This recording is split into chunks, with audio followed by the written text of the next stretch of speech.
حضور نبی اکرم صلی اللہ تعالی علیہ وآلہ وسلم کی سیرت طیبہ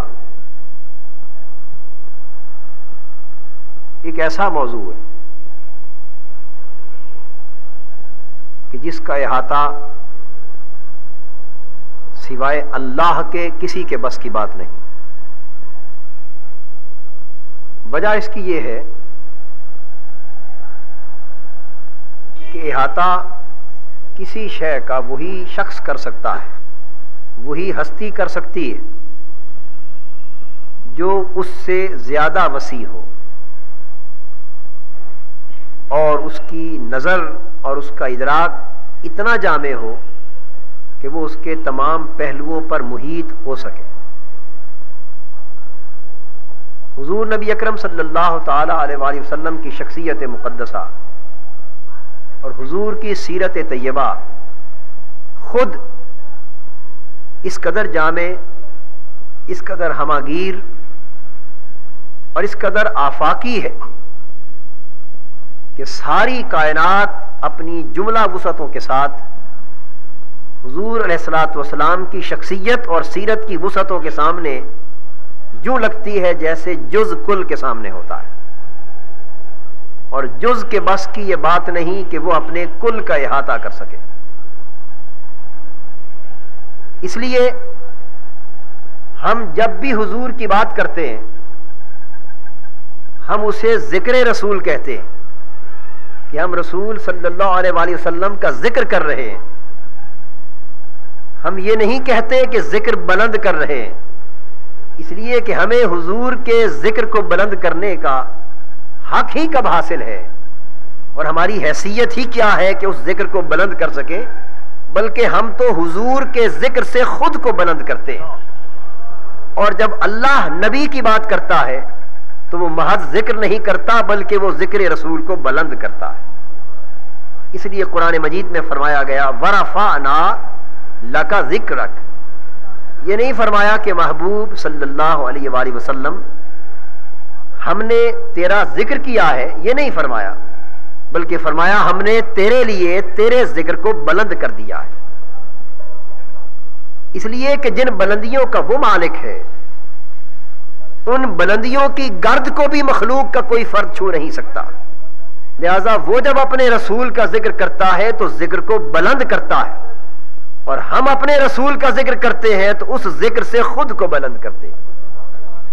اس لیے دوستو ایسی تقریبات کا انعقاد میں سمجھتا ہوں کہ اپنی خوش بختی کی علامت ہے، اپنی خوش نصیبی کی علامت ہے، اور یہ اللہ کی رحمت اور عنایت ہے اور حضور علیہ الصلوۃ والسلام کی نگاہ انتخاب ہے کہ وہ اپنے مبارک ذکر کے لیے کس کو چنتے ہیں کس کو نہیں چنتے۔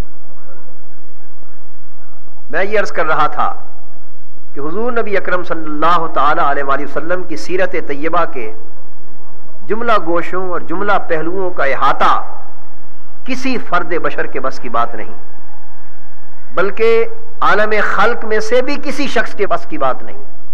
اس احاطے کا حق تو صرف اللہ ہی ادا کر سکتا ہے، اس لیے کہ ساری کائنات میں ایک ہی وہ ہستی ہے جو خود حضور پر بھی حاوی ہے، حضور کے جملہ شانوں پر محیط ہے اور حضور کی جملہ حیثیتوں سے بلند و بالا ہے۔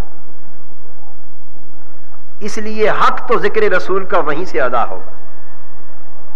ہم بہر طور اس ذکر کو اس لیے کریں گے تاکہ اس سے کچھ نور حاصل کر سکیں، کچھ رہنمائی حاصل کر سکیں، اور اس ذکر کی برکات سے اپنے تاریک مقدر کو روشن کر سکیں اور اپنے احوال حیات کو اس ذکر کی برکات سے سنوار سکیں۔ اس لیے سیرت طیبہ کے بے شمار گوشوں پر تو گفتگو ویسے بھی ناممکن ہے، اور پھر ایک گوشے پر بھی گفتگو کے حق کی ادائیگی ہمارے بس میں نہیں۔ میں اس مختصر سے وقت میں حضور نبی اکرم صلی اللہ تعالی علیہ وآلہ وسلم کی سیرت طیبہ کے بعض پہلوؤں میں سے ایک ایسے پہلو کا ذکر کرنا چاہتا ہوں کہ جو حضور کی سیرت کی عظمت کا باعث ہے۔ گویا ہم یہ جائزہ لیں گے کہ حضور نبی اکرم صلی اللہ تعالی علیہ وآلہ وسلم کی سیرت طیبہ کی عظمت کا سبب کیا ہے، اور اس وجہ سے بھی جائزہ لیں گے کہ اگر سیرت مصطفی صلی اللہ علیہ وآلہ وسلم کی عظمت کے راز کی خبر ہو جائے تو پھر ہم بھی اس راہ پر چل کر اس سیرت سے فیضان اور خیرات حاصل کر کے اپنی انسانیت کو، اپنی آدمیت کو، اپنی شخصیت کو اور اپنی حیثیت کو قدرے اپنی بساط کے مطابق عظمت دے سکتے ہیں۔ اور میں یہ بھی واضح کر دینا چاہتا ہوں کہ دنیا میں کسی اعتبار سے کوئی شخص کبھی عظیم نہیں ہوا، خواہ وہ مومن ہے خواہ وہ کافر ہے، مسلم اور غیر مسلم کے امتیاز سے بھی قطع نظر کوئی شخص کسی جہت سے دنیا میں آج تک بلند بالا عظیم اور ممتاز نہیں ہوا تا وقتے کہ اس نے ارادی یا غیر ارادی طور پر آقائے دو جہاں کی سیرت کے کسی نہ کسی گوشے کو اپنایا نہ۔ اور میں علی وجہ البصیرت عرض کر رہا ہوں، اور میں نے عمدن مسلم اور غیر مسلم کی تفریق کو مٹا کر بات کی، اور یہ اس لیے کی ہے کہ آپ دنیا کی جن جن شخصیتوں کو جس اعتبار سے عظیم سمجھتے ہیں ان کے ناموں کو گن لیں، ان کی سوانح حیات کو پڑھیں، ان کے حوالے زندگی کا جائزہ لیں، ان کی زندگی کے معمولات کو، ان کی زندگی کی تگ و دو کو، ان کی جد و جہد کو، ان کی زندگی کی رفتار کو دیکھیں، آپ بالآخر اس نتیجے پر پہنچیں گے کہ کوئی نہ کوئی پہلو ان کی زندگی میں ایسا تھا جو براہ راست سیرت مصطفی سے مستعار تھا۔ یہ الگ بات ہے کہ اس نے اسے اپناتے ہوئے اس کا شعور پایا یا نہ پایا۔ شعور ہونا شرط نہیں ہے، راہ مصطفیٰ پر چلنا شرط ہے۔ جو اس راہ پر چلتا ہے شعوری طور پر یا غیر شعوری طور پر عظمت اس کا مقدر ہو جاتی۔ اگر آقائے دو جہاں نے محنت، مشقت، امانت اور دیانت کا درس دیا ہے اپنی سیرت کے سبب سے، تو جو شخص اس راہ پر چلتا ہے وہ حضور کی سیرت کی پیروی کر رہا ہے۔ مسلمان کلمہ گو ہو کر اگر سیرت طیبہ کی اس راہ سے بھٹک جاتا ہے تو وہ کلمہ پڑھ کر بھی ذلت اور رسوائی کے گڑھوں میں جا گرتا ہے۔ غیر مسلم کلمہ پڑھے بغیر اگر سیرت کی اس راہ پر چلتا ہے تو دنیا کی عظمتوں کو پاتا ہے۔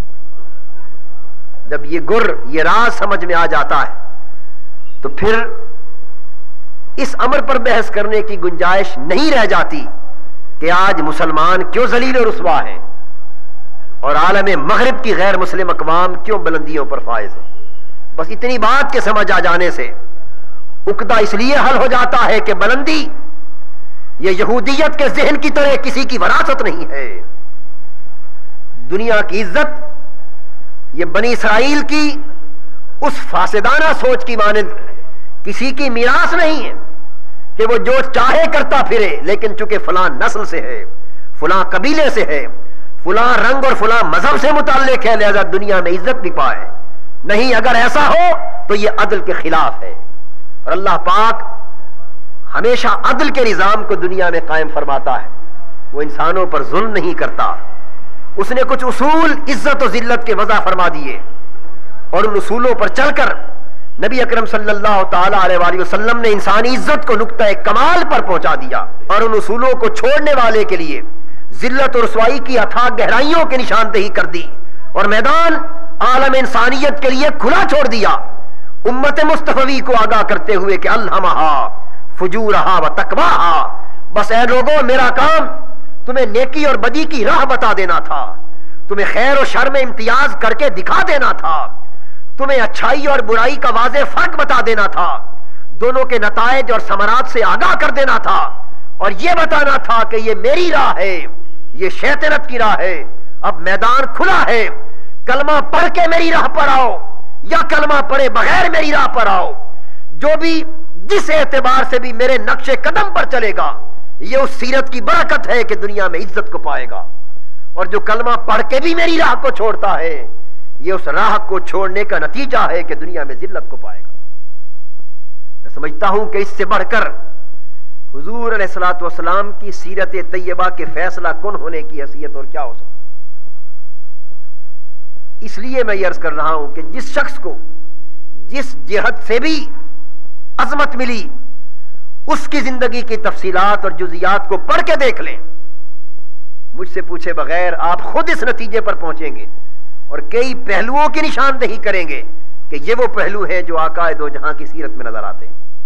اور یہ برکت ہے اسی سیرت کی کہ جس طرح حضور کی ذات صرف عالم اسلام کے لیے رحمت نہیں ہے، بلکہ حضور کی رحمت کا دامن صرف اہل عرب کے لیے نہیں، وہ عجم تک کے لیے بھی، محض اہل ایمان کے لیے نہیں، کہ حضور کی رحمت کا دامن اہل کفر کے اوپر بھی محیط ہے۔ اس کائنات کے اندر صرف متنفس کے لیے نہیں، غیر متنفس کے لیے بھی، عالم انس کے لیے نہیں، عالم جن کے لیے بھی ہے، عالم بشریت کے لیے نہیں، بلکہ قدسیان فلک کے لیے بھی ہے، اور میں سمجھتا ہوں محض عالم مکا کے لیے نہیں، عالم لامکا کے لیے بھی ہے۔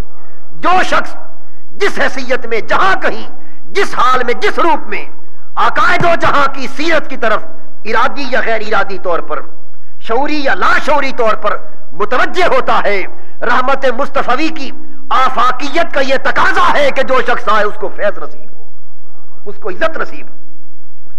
اگر تو حضور کی درگاہ سے اور حضور کے در اقدس سے کافروں کو ان کے حال کے مطابق رحمت نہیں ملی تو پھر یہ سوچنے کا حق پہنچتا ہے کہ آج کافر کیوں عزت پا رہے ہیں۔ اگر حضور کے زمانے میں بھی کافر اپنے حال کے مطابق رحمت کا حصہ لیتے رہے، حالت کفر پر قائم رہ کر لیتے رہے، تو آج کیا وجہ ہے کہ دنیاوی عزتوں کے دروازے ان پر بند کر دیے جائیں؟ اے مرد مسلمان، اپنی تقدیر کے تصور پر خود کو عضو معطل بنا کر روتے رہنا یہ اپنے مقدر کو تاریک کرنے کے مترادف ہے۔ اٹھ، سیرت مصطفی تجھے پکار کے کہتی ہے کہ اللہ نے تیری تقدیر تیرے ہاتھوں میں دے دی ہے، حضور کی سیرت کی راہ پر چل اور بلندیاں حاصل کرتا چلا جا، پھر تیرے لیے کوئی حد نہیں۔ جب مسلمان اس راہ پر چلتا ہے تو عدل کے طور پر عظمت تو ملتی ہی ہے، لیکن فضل پھر اضافی ہوتا ہے، فضل اضافی ہوتا ہے۔ یہ اہل ایمان پر خصوصی احسان جو آیت کریمہ میں نے حضور نبی اکرم صلی اللہ تعالی علیہ وآلہ وسلم کی سیرت طیبہ کی عظمت کے حوالے سے پیش کی ہے، اس میں حضور کو رحمت للعالمین قرار دیا گیا۔ آپ پورے قرآن کو پڑھ لیں، قرآن نے کہیں بھی حضور کی رحمت کو صرف اہل عرب کے لیے نہیں مختص کیا، وہ درکنار محض اہل ایمان کے لیے حضور کی رحمت کو مختص نہیں کیا، حضور کی رحمت کو پورے عالم کے لیے نہیں بلکہ سارے عالموں کے لیے عام کر دیا۔ اب آئیے ہم دیکھنا یہ چاہتے ہیں کہ رحمت کہتے کسے؟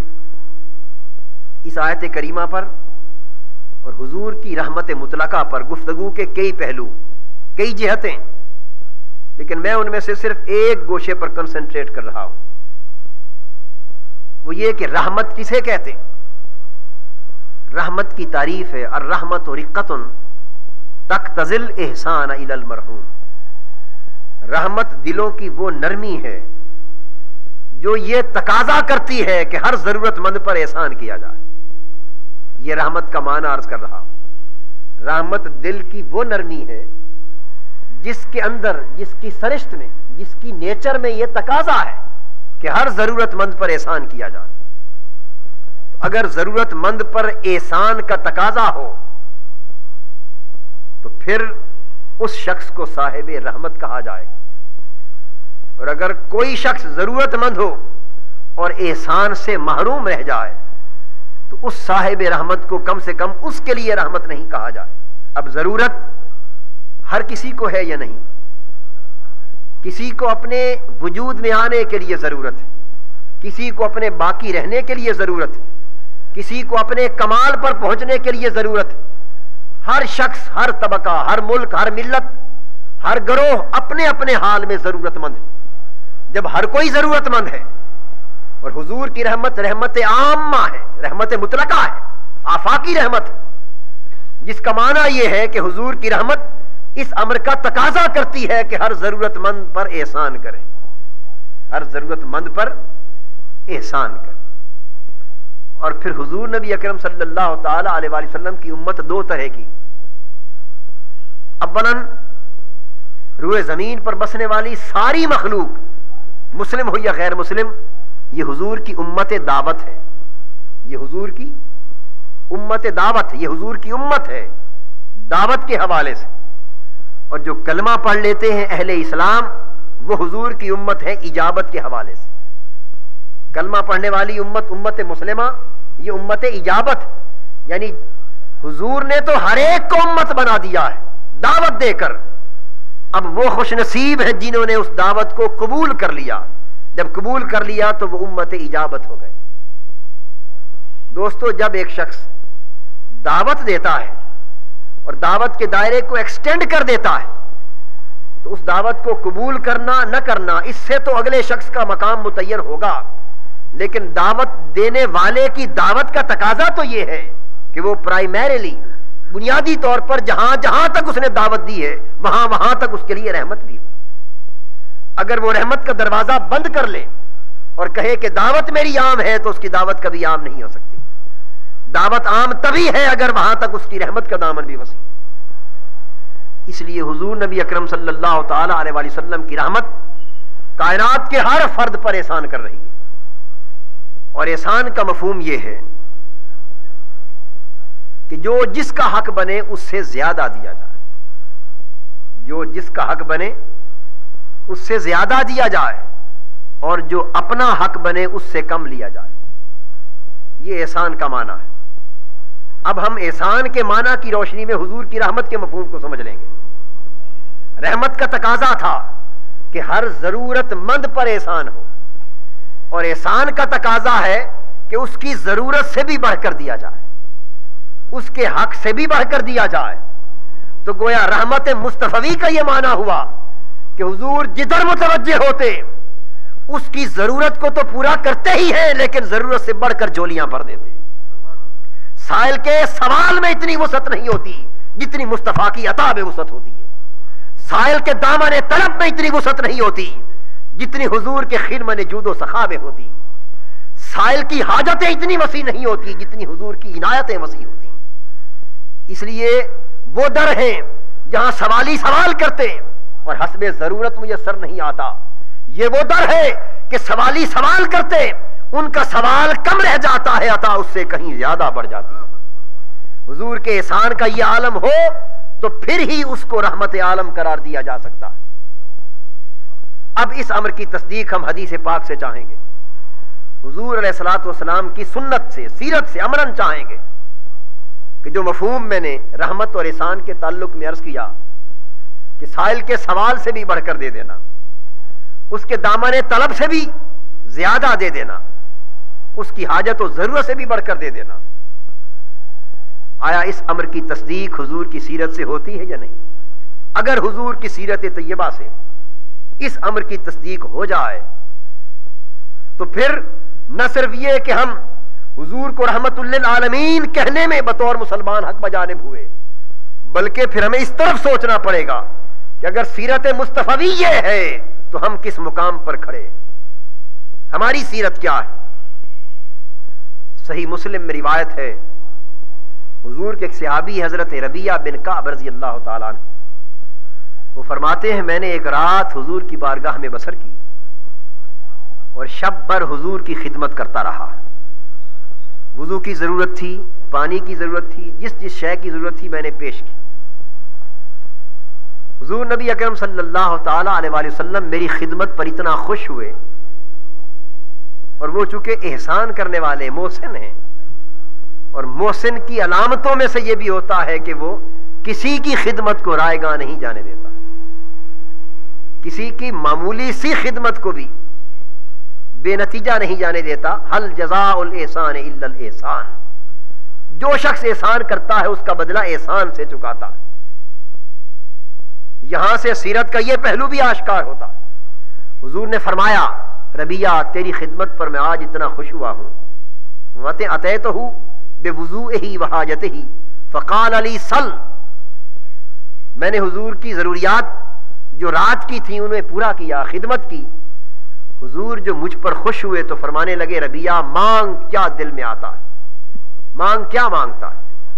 حضور کا یہ کھلا سوال ہی اس بات کی نشاندہی کر رہا ہے کہ وہ رحمت للعالمین، سائل جو مانگنا چاہے یہ ضرورت سے سوا دے سکتے ہیں۔ انہوں نے عرض کیا حضور اگر آپ اس کرم پر آ ہی گئے ہیں، اب محسن کا کرم بھی دیکھیے اور سائل اور ضرورت مند کا حسن طلب بھی دیکھیے۔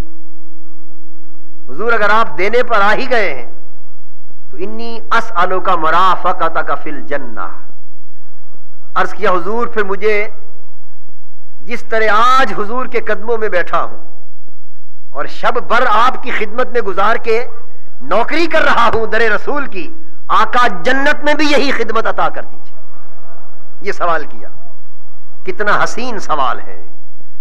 وہ قربان جائیں اے ربیہ بن کعب آپ کے حسن طلب پر حضور نے تو محسنوں کو سلیقہ سکھایا کہ کوئی ادنا سی بھی خدمت کرے تو خالی نہ موڑا کرو، دینے والوں کو سکھایا، لیکن ربیہ آپ نے مانگنے والوں کو مانگنے کا سلیقہ سکھا دیا، اس لیے کہ جب دینے والا دینے پر آئے تو اس کی عظمت عطا کے حوالے سے مانگنا چاہیے، ایسا کچھ نہ مانگ لیا جائے کہ جو اس کی عطا کی شان کے لائق نہ ہو، ادنا نہ مانگ لیا جائے۔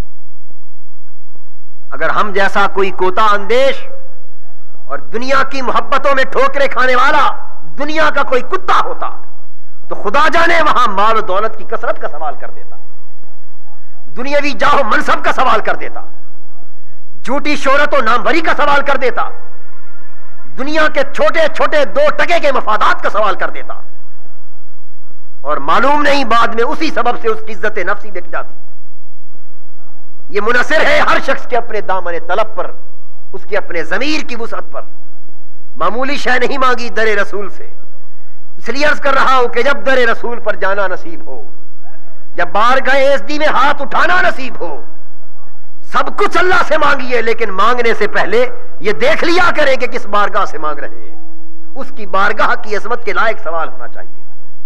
میں نے صرف ایک اشارہ کر دیا ہے سمجھنے کے لیے، آپ بہت سمجھدار ہیں، ہم چھوٹی چھوٹی باتوں کے شکوے لے کر پیش ہو جاتے ہیں، سب کچھ اسی کی عطا سے ہوتا ہے، لیکن انسان جب تو زبان سوال دراز کرنے پر ہی آ گیا تو اس سے وہ مانگ جس کے دینے پر اسے خوشی ہو، اور وہ تیرے سوال پر خوش ہو، تیرے سوال کی تحسین کرے کہ میرے بندے نے مجھ سے کیا مانگا ہے، اور کم سے کم بندے تیرے سوال پر فرشتے بھی تو رش کریں نا، ایسا سوال کر۔ عرض کیا حضور جنت میں اپنی گدائی عطا کر دے، اپنی خدمت عطا کر دے، یہی رفاقت و معیت، یہی صحبت جو آج عطا کی ہے جنت میں بھی عطا کر دے۔ تو 2 چیزیں مانگ لی ایک ہی جواب میں، جنت بھی مانگ لی اور جنت میں قدموں کا قرب بھی مانگ لی، اور مانگنے والے کو بھی تو خبر تھی، دنیا کی کوئی شے نہیں مانگی، اسے پتا ہے کہ یہ رسول اللہ کی ساری برکتوں اور نعمتوں کو بانٹنے کے لیے آیا ہے، اس کے خرمن جود و عطا پر تو دنیا بھی ہے آخرت بھی ہے۔ امام بصیری فرماتے ہیں فَإِنَّ مِن جُودِكَ الدُّنْيَا وَدَرَّتَهَا وَمِنْ عُلُومِكَ عِلْمَ اللَّوْحِ وَالْقَلَمِ وَكُلُّهُم مِّن رَّسُولِ اللَّهِ مُلْتَمِسٌ غَرَفًا مِّنَ الْبَحْرِ وَرَشْفًا مِّنَ الدِّجَبِ۔ دنیا اور آخرت حضور سب کچھ آپ کے دسترخوان پر بچھا ہوا نظر آتا ہے، اور لوح و قلم کے علم آپ کے علوم کا ایک حصہ نظر آتے ہیں۔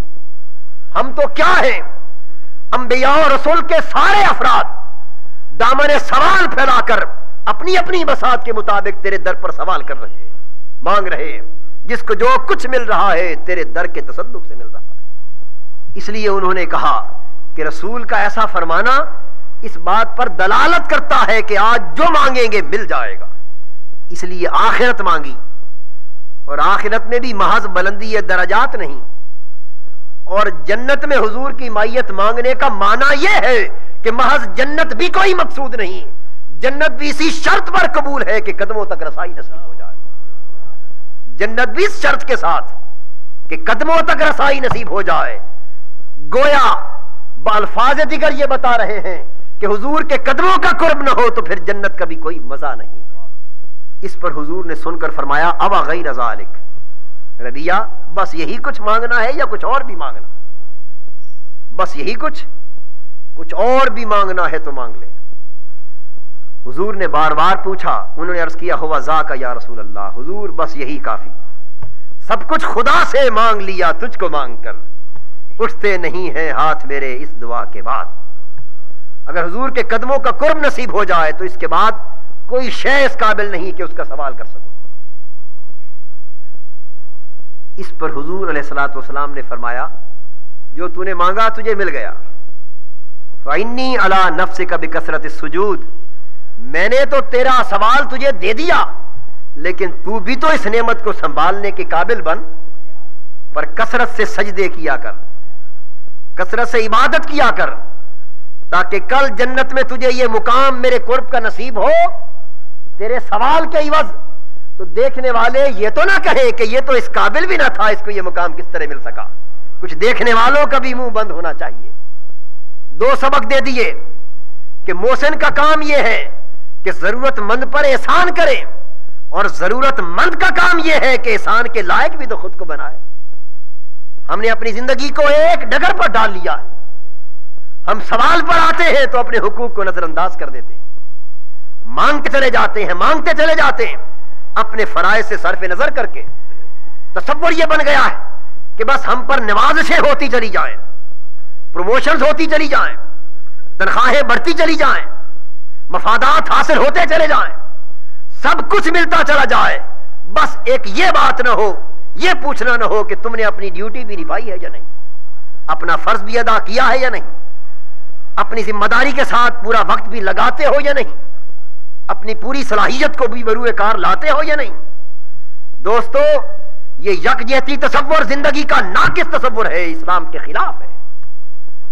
اپنے حقوق پر بھی نظر رکھو, لیکن اس سے پہلے اپنے فرائض کی ادائیگی پر توجہ دو. آقا دو جہاں نے فرمایا صلی اللہ علیہ وسلم کہ محنت مزدوری کرنے والے شخص کو اس کا پسینہ خشک ہونے سے پہلے محنت کا اجر دے دو. یہ حدیث اس لیے بیان کی جاتی ہے تاکہ دینے والے کو ادھر متوجہ کیا جا سکے کہ پسینہ خشک ہونے سے پہلے مل جائے. لیکن اس حدیث کا ایک خطاب کا رخ اور بھی ہے کہ دینے والے سے تو کہا کہ جب تجھے دینا ہی ہے تو اتنی دیر کیوں کرتا ہے کہ وہ مانگنے کے لیے تیرے پاس آئے. اس کا حق ہے. اسلام اس کی اجازت نہیں دیتا کہ حق مانگنے کے لیے تمہارے دروازوں پر چکر لگائے جائیں. اسلام کا تصور یہ ہے کہ جس کا حق ہے دینے والا لینے والے کو نہ بلائے, اس کے دروازے پر جا کر دے تاکہ اس کی عزت نفس مجروح نہ ہو, اور اتنا جلد دے کہ اسے مانگنے کی نوبت نہ آئے. پسینہ خشک ہونے سے پہلے اتنا جلد دے کہ اسے مانگنے کی ضرورت نہ پڑے. یہ دینے والے کے لیے حکم ہے, لیکن کچھ تو لینے والے کے لیے بھی تو ہے نا حکم اس میں. وہ کیا ہے؟ قبل ان یجف عرقہ, لینے والے تو بھی لینے والا تب بن کہ اتنی محنت کر کے تجھے پسینہ آ جائے. اپنی ساری صلاحیتیں بروئے کار لا, اپنی پوری استعدادیں بروئے کار لا, تاکہ تو دیانت اور امانت کا حق ادا کرے, اور دینے والا پھر تیری ضرورتوں کی کفالت کا حق ادا کرے. یہ مختلف آسپیکٹ ہیں. میں عرض کر رہا ہوں کہ ہر حدیث, قرآن کی ہر آیت دونوں افراد سے متعلق حکم دیتی ہے, لینے والے کے لیے بھی دینے والے کے لیے. اس کی ایک مثال اور عرض کر دیتا ہوں تاکہ آپ کو یہ کنسیپٹ کلیئر ہو سکے کہ اسلام کی تعلیمات کس طرح ہماگیر ہوتی ہیں, اور ایک بات میں ہر ایک کے حقوق کا خیال کس طرح رکھا جاتا ہے. یہ اعجاز بھی صرف کلام رسول کو حاصل ہے. یہ حدیث آپ نے اکثر سنی کہ اولاد کی جنت ماؤں کے قدموں کے نیچے. الجنت تحت اقدام الامہات, جنت ماؤں کی قدموں کے نیچے. اولاد سے ماں یہ تقاضا کرتی جب اولاد بگڑ جاتی اور خدا نہ کرے وہ گستاخ ہو جاتی اور ماں کا احترام بھول جاتی ہے, تو ماں تقاضا کرتی ہے کہ گستاخ بیٹو تمہاری جنت میرے قدموں کے نیچے, میری عزت کرو گے تو جنت ملے گی. ماں کی قدر و منزلت بہت بلند ہے, ہمارے تصور سے بھی بلند ہے. لیکن میں آپ کو اسلام کے تصور کے توازن کی طرف متوجہ کر رہا ہوں. کتنا متوازن نظام. ماں کو حق ملتا ہے اولاد سے عزت لینے کا, تعظیم و تکریم کروانے کا, کہ اولاد کی جنت بے شک ماں کے قدموں کے نیچے ہے. لیکن یہ حدیث صرف اسی ایک رخ کی نشاندہی نہیں کر رہی جہاں وہ اولاد کی طرف متوجہ کہ اولاد اگر تم جنت لینا چاہتے ہو تو ماؤں کی خدمت کرو کہ تمہاری جنت ان کی قدموں کے تلے. لیکن بیک وقت یہ حدیث ماؤں سے بھی خطاب کر رہی ہے. الجنت تحت اقدام الامہات, ماؤں یہ تمہارے اختیار میں ہے, تمہاری اولاد کی جنت تمہارے قدموں کے نیچے. چاہو تو ایسی پرورش کرو کہ جنت تک پہنچا دو, اور چاہو تو اس حال میں رکھو کہ دوزخ تک پہنچا دو. اولاد کو جنت تک پہنچانا تمہارے لیے اس طرح ہے جیسے جنت تمہارے قدموں کے نیچے ہو. یہ معنی ہے حدیث کا. دوسرا معنی کہ تمہاری اولاد کی جنت کسی اور جگہ نہیں, تمہارے اپنے قدموں کے نیچے ہے, اب منحصر تمہاری اپنی گود پر ہے. اس انداز کی تربیت کرو کہ وہ جنت تک پہنچ جائیں, یہ بھی تمہارے بس میں. اس انداز کی تربیت کرو کہ وہ جہنم کا باعث ہو, خدا نہ خواستہ, یہ بھی تمہارے بس میں. لیکن آج کا انسان ایک ہی رخ کی طرف سوچتا ہے, دوسرے رخ کو نظر انداز کر دیتا ہے. جب ایک رخ کو سوچا جائے, دوسرا رخ نظر انداز ہو جائے, تو صاف ظاہر ہے اسلام کی متوازن تعلیمات پیش نظر نہیں رہ سکتی. وہ میں عرض کر رہا تھا کہ حضور نے فرمایا کیا مانگتے ہو؟ عرض کیا حضور جنت میں آپ کی رفاقت مانگتا ہوں. لینے دینے کی بات ختم ہوئی. اب حضور نے فرمایا میں نے تو تیری خدمت کا عوض تیرے سوال پر تجھے دے دیا, لیکن اب تو بھی تو اپنا فرض ادا کر اور اس قابل بن کے اس مقام کو قائم رکھ سکے. کسی نادان نے یہ سوال کیا کہ تم مسلمان حضور کی رحمت اور جود و سخا کو بہت بڑا جانتے ہو اور بڑی مثالیں دیتے ہو حضور کے جود و سخا کی اور حضور کے کرم اور احسان کی اور حضور کی سیرت طیبہ کے حسن خلق کی, لیکن کیا حاتم طائی سے بھی بڑھ کر حضور سخی تھے؟ کسی نادان نے سوال کیا. بھئی حاتم طائی کی کون سی سخاوت تجھے اتنی اپیل کر گئی ہے کہ تو نے اس کی سخاوت کو حضور کی سخاوت کے ساتھ مقابلہ کرنا شروع کر دیا؟ اس نے واقعہ بیان کیا کہ حاتم طائی ایک روز اپنی کچہری میں بیٹھا انعامات تقسیم کر رہا ہے. ایک سائل آیا, ایک دروازے سے اس نے مانگا, حاتم طائی نے دے دیا, وہ چلا گیا. وہ شخص پلٹ کر پھر دوسرے دروازے سے آیا. حاتم طائی نے پہچان لیا لیکن ماتھے پر شکن نہیں لائے, پھر دے دیا. وہ پلٹ کر پھر تیسرے دروازے سے آیا, حاتم نے پھر منع نہیں کیا, دے دیا. حتیٰ کہ وہ دروازے بدل بدل کر 7 بار آ کر لے گیا اور حاتم ہر بار دیتا رہا. وہ پوچھنے لگا کہ کوئی تم بھی اپنے نبی کی سخاوت اور احسان کی ایسی مثال دکھا دو کہ کوئی پلٹ پلٹ کر ایک ہی نشست میں 7 بار آیا ہو اور نبی نے دینے سے روکا نہ ہو. میں نے کہا نادان, حاتم طائی کی سخاوت کے جس واقعے پر تو ناز کر رہا ہے وہ حضور کے مقابلے میں سخاوت نہیں بلکہ بخل دکھائی دیتا ہے. اس لیے کہ حاتم نے پہلی بار اتنا دیا کہ سائل کو پھر لینے کی حاجت ہوئی, وہ پلٹ پلٹ کر آیا. لیکن ہمارا مصطفیٰ جب دینے پر آتا ہے تو پہلی بار جولی یوں بھر دیتا ہے کہ پھر سائل کو آنے کی حاجت نہیں رہتی.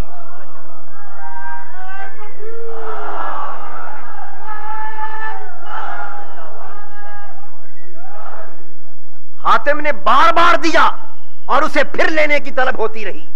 ادھر سائل مانگ رہا ہے اور یہاں کی بارگاہ کے جود و سخا کا یہ عالم ہے کہ دینے والا مانگ رہا ہے. اب غیر ذالک, اے مانگنے والے یہ تو دوں گا, اس سے علاوہ بھی مانگنا ہے تو مانگ لے. اور سائل کہتا ہے کہ پہلی بار تیرے دست کرم نے جھولی یوں بھر دی کہ اب کسی اور شے کے لینے کی حاجت نہیں رہی. یہ حضور کا کمال احسان ہے اور شان احسان ہے اور حضور کی عظمت رحمت, جو میں نے نقطہ عرض کیا تھا کہ اتنا دیا جائے کہ ضرورت سے بھی بڑھ جائے. اگر ضرورت سے کم ہو تو بار بار مانگنے کی حاجت ہوتی, اور ضرورت سے سوا دے جائے تو دینے والا پوچھتا ہے اور دوں. جسے پہلے ہی جولی میں زیادہ مل گیا وہ لوٹ کر کبھی نہیں کہتا کہ اور دو, وہ خوش ہو کر جاتا ہے. احسان اور رحمت کا انداز ہمیں حضور کی سیرت میں تو نظر آتا ہے لیکن دنیا کے کسی اور سخی اور جواد کے ہاں دکھائی نہیں دیتا. یہ تو حضور کے صحابی تھے, یہ تو مومن تھے, خادم تھے حضور کے, ان کو اتنا دے دیا. لیکن ایک غیر مسلم حضور کی بارگاہ میں آتا ہے, آ کے دیکھتا ہے کہ حضور علیہ الصلوۃ والسلام کے پاس اتنا بڑا ریوڑ ہے مویشیوں اور بکریوں کا کہ مدینے کی پوری وادی میں اتنا ریوڑ اور کسی کے پاس اس وقت نہ تھا. غیر مسلم بدو ایک دیہاتی آ کے شکوے کے انداز میں کہنے لگا, اے محمد صلی اللہ علیہ وآلہ وسلم, تیرے پاس اتنا بڑا ریوڑ ہے اور میں اور میرا پورا قبیلہ ضرورتوں کو ترس رہے, ہم پریشان حال ہیں. حضور نے پوچھا تو کیا چاہتا ہے جس سے تیری پریشانی دور ہو سکے؟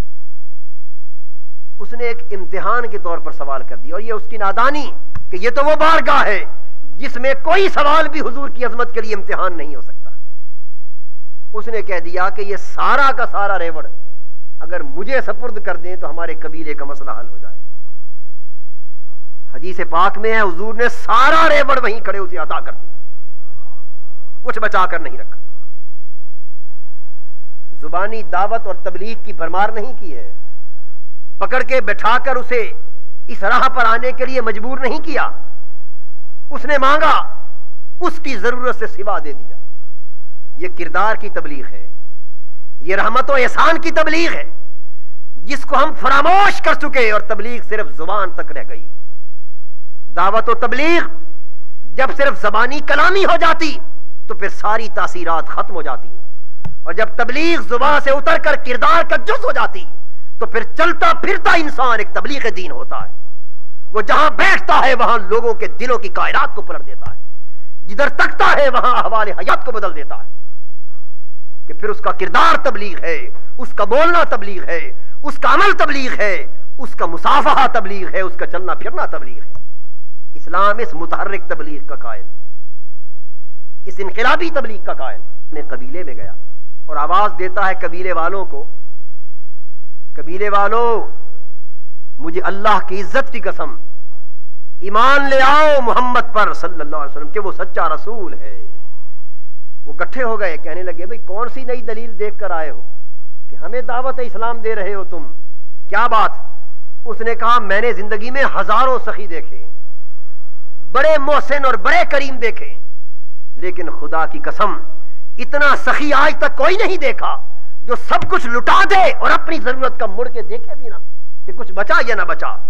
سخاوت کا یہ انداز اللہ کے نبی کے سوا جس کے پاس خدا کے خزانے ہیں اور کسی کو حاصل نہیں ہو سکتا. یہ میں نے وہ نبی دیکھا ہے کہ سب کچھ دے دیتا ہے اور اتنا خیال بھی نہیں کرتا کہ خود میرے لیے بھی کچھ بچا یا نہ بچا.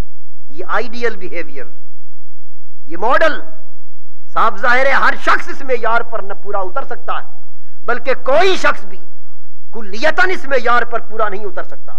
اگر پورا اتر جائے تو پھر تو وہ حضور کی سیرت کا ہم پلہ ہو جائے. لیکن راہ دکھا دی ہے, عظمت کا راز بتا دیا ہے. یہ راز عظمت ہے, یہ سیرت کی بلندی.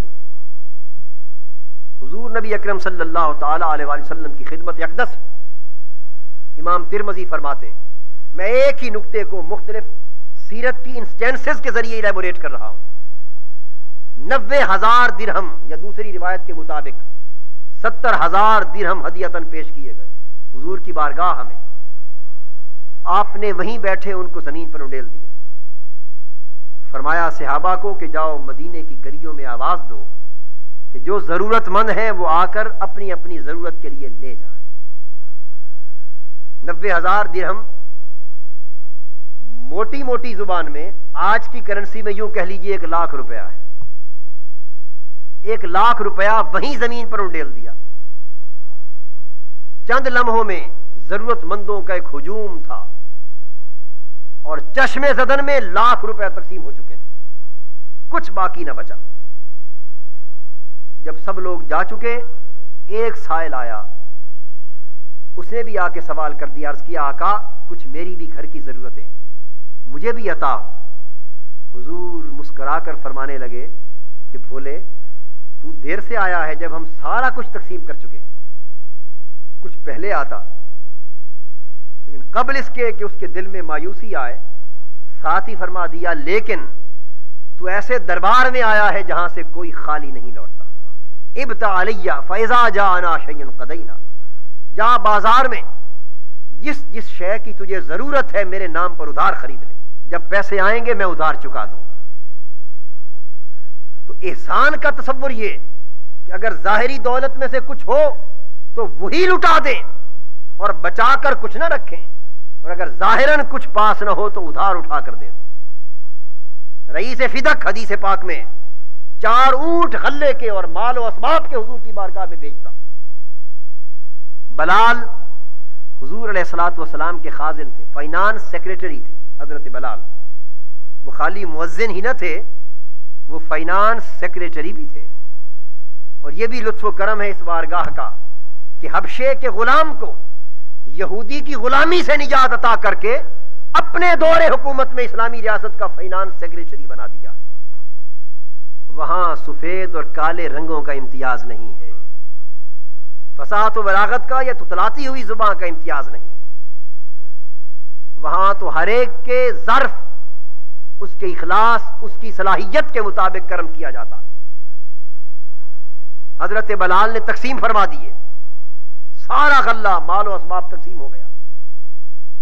واپس آئے تو شام ہو گئی، مسجد میں حضور بیٹھے تھے، فرمانے لگے بلال سب کچھ تقسیم ہو گیا، یہ کچھ رہ تو نہیں گیا؟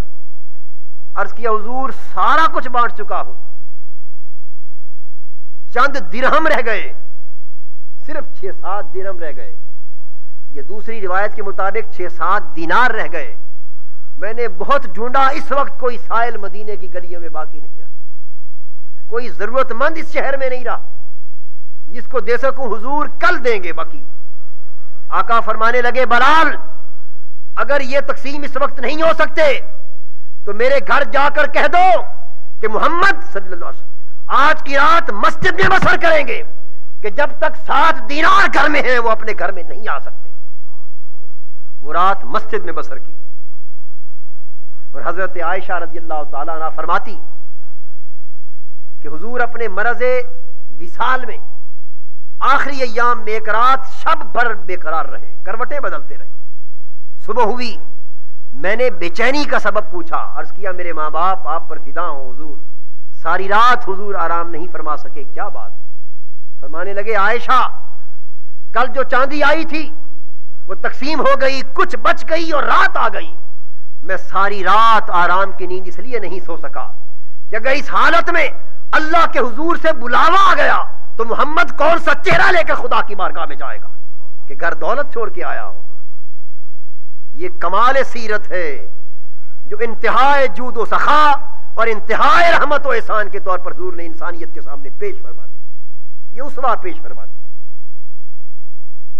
اس لیے رسول پاک صلی اللہ علیہ وآلہ وسلم نے فرمایا انما انا قاسم واللہ یعطی، بے شک میں تو تقسیم کرنے والا ہوں، عطا سب کچھ اللہ کرتا۔ دوسری جگہ فرمایا انما انا قاسم و خازن واللہ یعطی، سارے خزانے میرے پاس ہیں اور تقسیم کا سارا نظام کائنات میں میرے پاس ہے، بس عطا کرنا اللہ کا کام ہے۔ دوسرے مقام پر حدیث مسلم فرمایا انما بعثت قاسما اقسم بینکم، لوگوں مجھے میرے اللہ نے مبعوث ہی اس شان سے کیا ہے کہ میں خدا کی ساری نعمتوں اور دولتوں کو لٹا رہا ہوں، تقسیم کر رہا ہوں۔ اقسم بینکم، میرا کام سنبھال کر بچا کر رکھنا نہیں بلکہ تم میں تقسیم کر دینا ہے۔ یہ حضور نبی اکرم صلی اللہ تعالی علیہ وآلہ وسلم کا عمل، پھر احسان کا یہ عمل حضور کا صرف اس دنیا میں ختم نہیں ہو جاتا۔ میں نے عرض کیا چونکہ رحمت للعالمین ہے تو عالم آخرت میں بھی غریبوں پر، مسکینوں پر، بے سہارا لوگوں پر، محتاجوں پر حضور کے جود و احسان کا یہ ہاتھ قائم رہتا ہے۔ حدیث پاک میں ہے کہ قیامت کے دن حضور فرماتے کہ لوائے حمد لے کر میں قیامت کے دن تمام انبیاء اور غیر نبی پوری کائنات انسانیت کے وفد کی قیادت کرتے ہوئے اللہ کی بارگاہ میں جاؤں گا اور جنت کے دروازے کو کھٹکھٹاؤں گا، جنت کا دروازہ میرے لیے کھولا جائے گا۔ انا اول من یحرک حلق الجنہ فیفتح اللہ لی فیدخلنیہا، میں سب سے پہلے جنت کے دروازے کو کھٹکھٹاؤں گا، میری آمد سے پہلے جنت کا دروازہ بند ہوگا، میرے لیے جنت کا دروازہ کھولا جائے گا اور حکم ہوگا محبوب آپ جنت میں تشریف لے آئیے، جنت میں تشریف لے آئیے۔ حضور فرماتے ہیں کہ میں وہاں رک جاؤں گا، وَمَعِيَ فُقَرَاءُ الْمُؤْمِنِينَ، میں اس وقت تک جنت میں قدم نہیں رکھوں گا جب تک امت کے غریبوں کا ایک ہجوم ساتھ لے کر نہ چلا جاؤں۔ دوستو وہ رسول جو اس دنیا میں غریبوں کے سروں پر دست شفقت رکھتا رہا ہے اور لطف و کرم کی بارشیں فرما رہا ہے، وہ قیامت کے دن جب جنت کی زمین حضور کے قدموں کے تلووں کو چومنے کی منتظر ہوگی، اس وقت تک قدم نہیں اٹھائیں گے جب تک امت کے غریبوں کو، بے سہارا کے ہجوم کو ساتھ لے کر نہ جائیں۔ یہ جود و احسان کا عالم ہے کہ یہاں بھی لطف و کرم انتہا پر ہے، وہاں بھی لطف و کرم انتہا پر ہوگا۔ اسی لیے حضور فرماتے ہیں کہ قیامت کے دن الکرامت والمفاتیح یومئذ بیدی، ساری بزرگیوں اور ساری رحمتوں اور نعمتوں کی چابیاں میرے ہاتھوں میں تھما دی جائیں گی۔ فرمایا جائے گا محبوب یہ میری ساری نعمتوں کی چابیاں ہیں، دنیا میں بھی ان کی تقسیم تیرے ذمے تھی، قیامت کے دن بھی تقسیم تیرے ذمے ہے، حساب و کتاب میں لیتا جاتا ہوں اور میری رحمتوں کی خیرات بانٹتا تو چلا جا۔ تو آقا دو جہاں کی عظمت سیرت کا راز حضور کے کمال احسان میں ہے، حضور کی رحمت کے اس پہلو میں کہ ہر کسی سے لطف و کرم کے ساتھ پیش آتے، ہر سائل کو ضرورت سے بڑھ کر دیتے اور اتنی خیرات کرتے، اتنا تقسیم کرتے کہ اپنی ضرورت کے لیے اکثر بچ کے نہ رہتا۔ آقا دو جہاں کے گھر میں 2-3 مہینے تک گھر کے چولہوں میں سے کسی چولہے میں آگ نہ اٹھتی، دھواں نہ اٹھتا۔ حضرت نعمان بن بشیر کہتے ہیں لوگو الستم فی طعام و شراب ما شئتم لقد رأیت نبیکم ما یجد من الدکر ما یملؤ بطنہ، تم اپنی بھوک اور غربت کا شکوہ کرتے ہو، حالانکہ جو کچھ چاہتے ہو تمہیں مل جاتا ہے۔ خدا کی قسم میں نے اس کائنات کے سب سے بڑے تاجدار کو آنکھوں سے دیکھا ہے، اس کائنات میں دنیا اور آخرت کی نعمتوں کو تقسیم کرنے والے کو دیکھا ہے۔ اللہ کی عزت کی قسم اس کے پاس تو میں اتنی سروکی کھجور بھی نہیں پاتا تھا جس سے ایک انسان پیٹ بھر کے کھانا کھا لے، اس لیے کہ اس کا کام بچا کر رکھنا نہیں، جمع کرنا نہیں، مال کے انبار لگانا نہیں، کثرت سے بینک بیلنس بنانا نہیں، دولت اور عمارت میں اونچا جانا نہیں، بلکہ اس کی عظمت کا راز اس عمارت میں نہیں ہے بلکہ تقسیم کرنے کی عمارت میں ہے۔ وہ بانٹتا ہے، اسے جو ملتا ہے وہ بانٹتا ہے۔ اس لیے حضور علیہ الصلوۃ والسلام کی سیرت نے انسانی شخصیت کی عظمت کا جو راز ہمیں عطا کیا وہ یہ ہے کہ جو شخص مال و دولت کو کمانا اور کما کر کثرت کے ساتھ جمع کر لینا، اپنی عمارتوں کے طرح طرح کے مظاہرے کرنا، انہیں تعیشات پر صرف کرنا، اسراف اور تبذیر کی صورت میں حرام کاری کی راہ پر لگانا، سفلہ نوازی کی راہ پر لگانا، مال و دولت کی چکا چوند پر خرچ کرنا، لاکھوں کروڑوں روپے فضول رسموں پر خرچ کرنا، معاشرے کے اندر معاشی تفاوت کو انتہا تک پہنچانے کے لیے اپنی دولت کے بے جا مصرف میں لگانا، یہ سب کام بہت آسان ہیں۔ جو شخص چاہے اس بگاڑ کی راہ پر چل سکتا ہے، اس راہ پر کوئی دشواری نہیں۔ کون ہے جو چاہے اپنی دولت سے خرابی پیدا کرنا وہ نہ کر سکے؟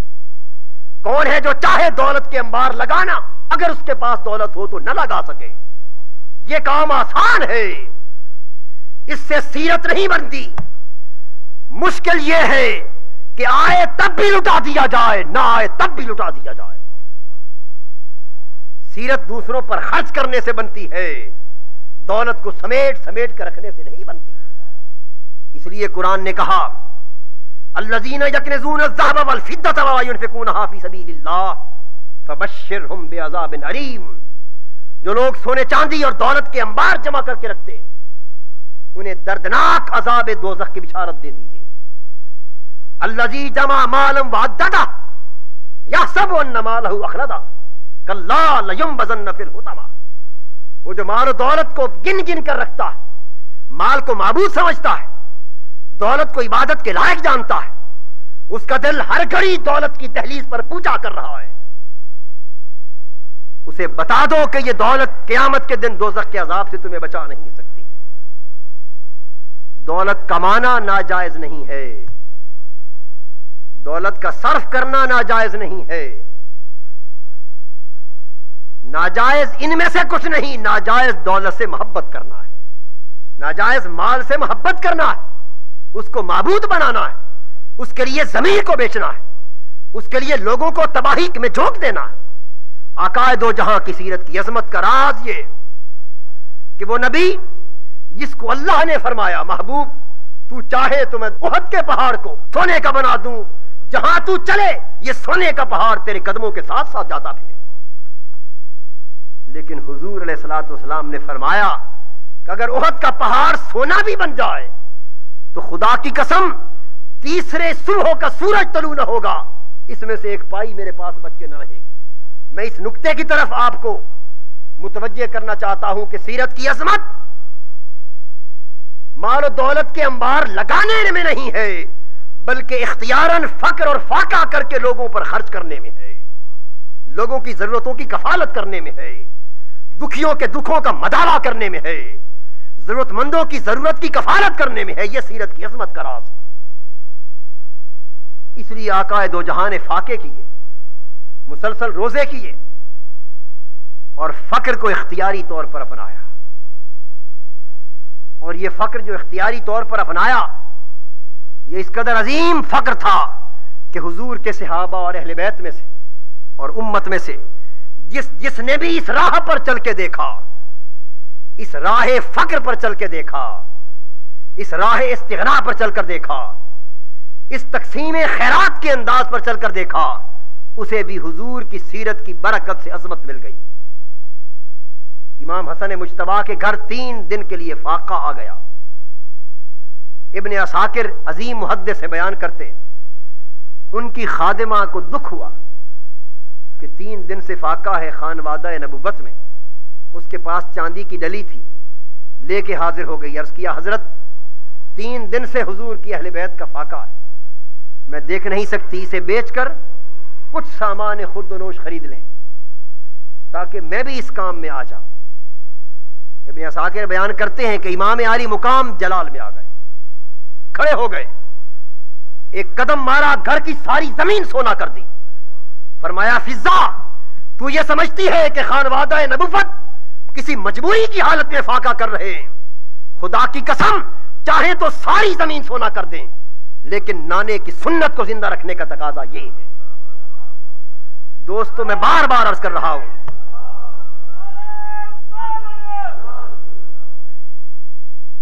وسائل کو جمع کر لینے میں عظمت نہیں ہے، وسائل حاصل کر کے دوسروں کے مسائل پر خرچ کر دینے میں عظمت ہے۔ ایک بزرگ حضرت با یزید بستامی علیہ رحمت سے ملے، آپ نے پوچھا اس سے بتاؤ بھائی کیا حال ہے، اس پر اپنی گفتگو ختم کر دوں گا۔ وہ کہتے ہیں حضرت شیخ با یزید بستامی کو کہ حضرت حالت یہ ہے کہ کچھ مل جاتا ہے تو شکر کرتے ہیں اور نہیں ملتا تو صبر کرتے ہیں، مل جاتا ہے تو شکر کرتے ہیں، نہیں ملتا تو صبر کرتے ہیں۔ پھر پوچھا آپ کی حالت کیا ہے؟ فرمانے لگے اپنے ہاں تو کتوں کا یہی حال ہے، اپنے ہاں کے کتوں کا یہی حال ہے، اور اپنی حالت یہ ہے کہ مل جائے تو بانٹ دیتے اور نہ ملے تو شکر کرتے۔ میں بات کر رہا ہوں عظمت سیرت کی، یہ حضور کی سیرت کی عظمت ہے۔ دوستو آئیے آج ہم بھی اس راز کو پانے کی کوشش کریں۔ اگر ہمارا وجود انسانیت کے لیے پیکر فیض بن جاتا ہے، ہم لوگوں کے دکھوں کے مداوا کو اپنا مقصود زندگی سمجھ لیتے ہیں، سائلوں کی پریشانیوں کو دور کرنا اپنی متاع زیست بنا لیتے، تو ہم حضور کی سیرت کی راہ پر چل رہے ہیں۔ اور اگر ساری رات کھڑے ہو کر عبادتیں کرتے، 1000 رکعت نماز نفل ہر شب ادا کرتے اور ہر روز نفلی روزے سے بسر کرتے، تو صائم الدہر اور قائم اللیل ہو کر بھی ہمارا برتاؤ اللہ کی مخلوق سے محسنانہ نہیں ہے، مشفقانہ نہیں ہے، خود غرضی ہے، مفاد پرستی ہے، تنگ دامانی ہے اور نظریہ استحصالی ہے، لوگوں کی بھلائی نہیں چاہتے، لوگوں کو لوٹنا چاہتے، تو تمہاری ساری نوافل کی عبادتیں اور تمہارے سارے روزے لوٹا کر تمہارے منہ پر دے دیے مارے۔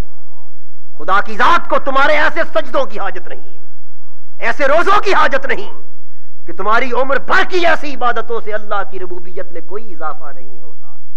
جو کچھ کرتے ہو اپنے بھلے کو کرتے ہو۔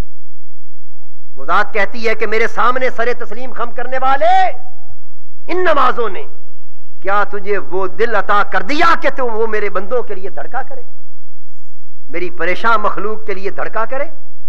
اگر دل میں یہ رقت، یہ رحمت، یہ احسان، یہ لطف و کرم، یہ جود و سخا، یہ حسن خلق، حسن سلوک، یہ عنایت، یہ شفقت کا زاویہ نگاہ پیدا ہو گیا تو آپ نے حضور علیہ الصلوۃ والسلام کی سیرت طیبہ کی عظمت کا راز پا لیا، اور آپ کے لیے بھی عظمتوں کے مقام پر فائز ہونا آسان ہو گیا۔